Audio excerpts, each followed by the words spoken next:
Hello everyone and welcome to the final round of the Prague Chess Festival, the Masters Edition. It's young Krzysztof Duda versus the leader of the tournament, Vidit, who's been leading the tournament for the entire tournament, and now he's half a point in the lead. So a win in the final round definitely clinches him first place, but we'll see if Duda has something to say about that. And in the previous round, Vidit was also completely winning against Navarra. If you've seen that game, if you haven't, do check it out. It's the previous video I uploaded. Okay, I will put a link to it in the description below. It will be the first thing you see if you've missed it by any chance. Really an intense game. So he has well, a lot to recover from to bounce back in the final round with the black pieces. So let's see how he does. Duda with the white pieces opens with d4. We have knight to f6, c4, e6, and of course we go into the queen's gambit decline. Knight f3, d5, we have knight to c3 and bishop to b4, the Ragozin defense. Queen to a4 check. This is the most popular line nowadays. Now knight to c6, e3, and black just castles. We have queen back to c2, the knight is no longer pinned, and rook to e8. We have bishop to d2. Bishop to d2, and now bishop goes back. Not just yet. We have a6 first. It's also the mostly played move today. We have a3, asking, do you want to trade here or do you want to go back with the bishop? Vidit decides to save the bishop. Bishop back to d6, and here we have a queenside castle. h3 is the move that's played here most often, but here Duda decides to go for a queenside castle, and it's a move that has been played only twice prior to this game, so not a lot of theory is known on it. Bishop to d7, continuing development, and now there is one game that reached this exact same position where e4 was played in 2004, Donchenko versus Luther, where black was able to win that game, but here we have c5 by Duda. It is a new move, so already as of move 11 we have a completely new game. So Duda decides that this is an improvement, and c5 is the engine stop recommendation, so it's hard to say if Duda came up with it over the board or did he have it prepared. Probably he had it prepared, but who knows. But okay, bishop back to f8, and only now e4, saying that it's an improvement on the game that we just mentioned with the inclusion of the c5 move. And okay, d captures, we have knight captures on e4, knight captures, queen captures, and now knight to e7. Asking why do you maybe want to capture the b7 pawn, but going for the pawn doesn't really do all that much. The problem isn't bishop to c6 or something like that, although you can play it. Bishop to a4 is actually a much bigger problem, because now your rook is under attack, and if you move the rook, let's say you play rook to e1, now knight to c6, and you're in a lot of trouble. Rook to a7 will trap the queen, and there isn't much you can do about this. So it's gonna be a problem. You don't have to lose the queen. You can go knight to e5 and then go into knight captures on d4, but that's all.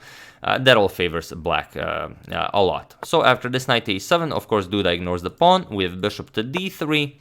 Duda now threatens mate, so g6 preventing mate, and now knight to e5.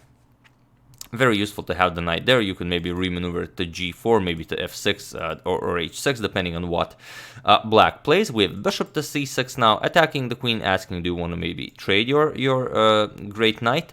And well, you could do this. Duda decides for queen to f4 instead, going for queen captures on f7. And here knight to f5, saying that g4 is not a problem, and this is exactly what Duda plays, g4. So now, well, you could go for bishop captures on h1. You don't want to allow this attack. It's just you're gonna have to give up two pieces because you cannot allow further captures here. So instead, what Vidit prepared is bishop to h6.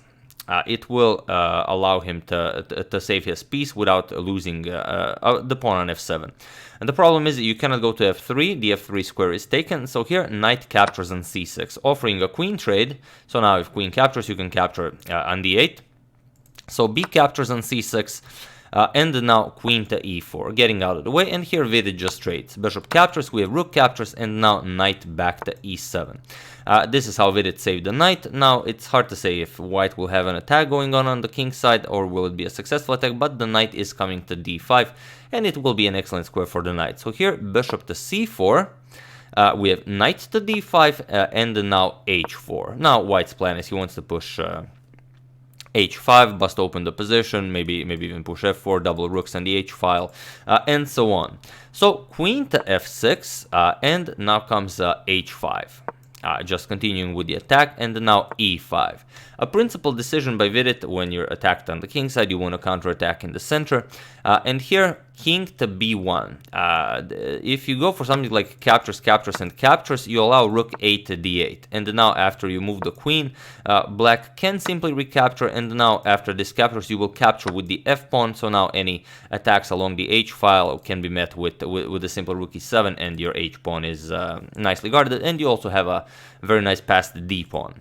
So after this e5, we have king to b1, and now comes rook a to d8. If you go for this captures here, Duda will very happily trade queens here. For example, captures, captures, and captures, and now you have a problem. This is a threat, just capturing and winning a pawn. You cannot defend because of bishop captures on a6, so you could try something like this to defend it, but then just captures, captures, or f captures, and now rook to e1, and now you have a lot of weaknesses. Rook to e6 could be an idea going after this pawn. This is still weak, this is weak. It's just a better position for white. So instead, rook a to d8, and now comes rook to e2. With the idea that, of course, if you capture the pawn, then you're getting mated. Captures, captures, and captures with check. King to g7, and now h6 is mate. So there's that in the position. So knight to f4, attacking the rook, but now rook to e3. And here Vidit repeats with knight to d5. So feel free to pause the video here and try to find the best continuation for white while I give you a couple of seconds. So for those of you who decided to repeat moves with rook e2, shame on you. And for those of you who found the move that Duda played, congratulations, you are an excellent player. And for those of you who just want to enjoy the show, it's h captures on g6. The point is, you cannot capture here, because if you now capture, the f7 pawn hangs. That's the beauty of having a bishop on c4. Just captures with check, king f8, now you lose the rook, check, captures, and now you pick up the pawn here, the knight here with the pawn or with the queen, doesn't really matter. You're up a piece, easily winning. So after h captures on g6, we have h captures on g6, and now, well, again, the advantage of having the rook on e3 instead of on e2, rook to h3. And now the rooks are nicely doubled here. So what do you play here? Well, we have king to f8. Here, Vidit wants to start running away with the king. We have bishop captures on a6. You could start the immediate attack with rook to h8, but Duda says that there's time for that. He just captures a pawn, and now he creates a passed a pawn. So any trades are now definitely favorable for him. And this is always an issue when playing. You always think, okay, now if my opponent comes for me, I'm gonna maybe be able to defend. Maybe he misses something. Maybe I can grab a tempo here and there. But when he just cold-bloodedly grabs a pawn and tells you that you don't have a way of punishing this, that he can just grab a pawn, that's a tough position to be in. And here Vidit didn't want to be down a pawn. He decided to win back the pawn with queen captures on f2. Rook to e6 would have been better. The king can still try and run away here, and the rook will be very useful in defending of the 6th rank. However, like I said, Vidit wanted to equalize material. He played queen captures on f2, and both of them were very low on time, but Vidit was much lower on time. So here he played rook to f3. Rook to f1 is the strongest move here, but it's hard to understand why. It seems like it's the same rook f1 and rook to f3, but it's not. Rook to f3 and black has a very interesting defense, which wouldn't be possible if rook to f1 was played. So as it's very interesting, feel free to pause the video and try to find this defensive idea for black while I give you a couple of seconds. So for those of you who were able to do it, congratulations, as it's not a move you would likely find with a low time on the clock. But for those of you who just want to enjoy the show, it's rook to b8, and this is one defense that wouldn't be possible if rook to f1 was played instead, because the rook from h3 would still be guarding the c3 square. So here, if captures, which is the strongest move, Black has knight to c3 check. And now that's the point. If rook to f1 was played, this rook would still be on h3 and you would just pick up the knight. That's the point, why rook to f1 was stronger. But, you know, who would take rook to b8 into consideration? So king c2, you have to move as the pawn is pinned. Knight captures on e4, attacks the rook, rook e2, and now knight g5.